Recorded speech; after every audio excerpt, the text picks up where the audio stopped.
नमस्कार, आप देख रहे हैं सत्ता की परख। हरियाणा विधानसभा चुनाव में बसपा प्रमुख मायावती ने आरक्षण को लेकर कांग्रेस और बीजेपी को आड़े हाथों लिया। उन्होंने कहा कि दोनों राजनीतिक दल केवल बहुजन समाज का वोट हासिल करते हैं और जब आरक्षण देने की बात आती है तो खामोशी की चादर ओढ़ लेते हैं। बसपा प्रमुख मायावती ने कहा कि अगर SC/ST के आरक्षण के मामले में केंद्र की बीजेपी सरकार जो कहती है हम आरक्षण के पक्षधर हैं, तो केंद्र सरकार SC/ST के आरक्षण में इनकी नीयत साफ होती तो ये सरकार सुप्रीम कोर्ट के इस फैसले को बिना कोई देरी किए इसे निष्प्रभावी बनाने के लिए और पूर्व की स्थिति में लाने के लिए संसद का विशेष सत्र बुलाकर फिर संवैधानिक संशोधन विधेयक जरूर लाती। मायावती ने कहा कि आरक्षण में से आरक्षण का मतलब है कि SC/ST वर्ग को आपस में लड़वाना। ये दल 9 वर्गों को लड़वाना चाहते हैं, आपस में लड़ते रहे कि इसको कम आरक्षण मिला है, इसको ज्यादा आरक्षण मिला है, जो कि नहीं होना चाहिए। लेकिन दुख की बात तो यह है कि केंद्र और बीजेपी की तरफ से सरकारी वकील खड़े हुए, कांग्रेस की तरफ से भी वकील खड़े हुए हैं और भी वकील खड़े हुए हैं और उन्होंने सुप्रीम कोर्ट की हाँ में हाँ मिलाई।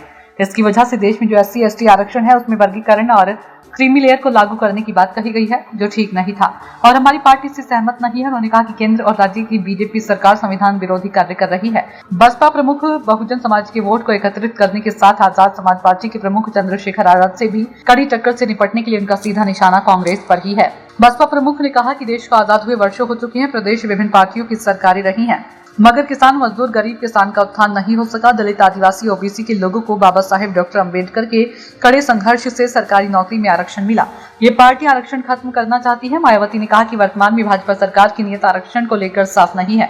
आदिवासी और दलित को गुमराह करके लोकसभा में इंडिया गठबंधन का वोट मिल गया। अब हमें इनके बहकावे में नहीं आना है। सुप्रीम कोर्ट ने जब आपके आरक्षण पर चोट मारी, यह सभी पार्टियां चुप रही, किसी ने खुलकर नहीं बोला, सभी चुप्पी साधे हुए हैं। कांग्रेस सांसद राहुल गांधी तो विदेश में जाकर सभी आरक्षण को खत्म करने का ऐलान कर दिया।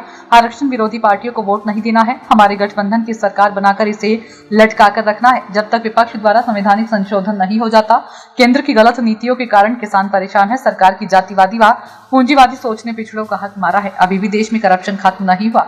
आम कार्यकर्ताओं के आशीर्वाद से हमारी पार्टी ने 4 बार उत्तर प्रदेश में सरकार बनाई है।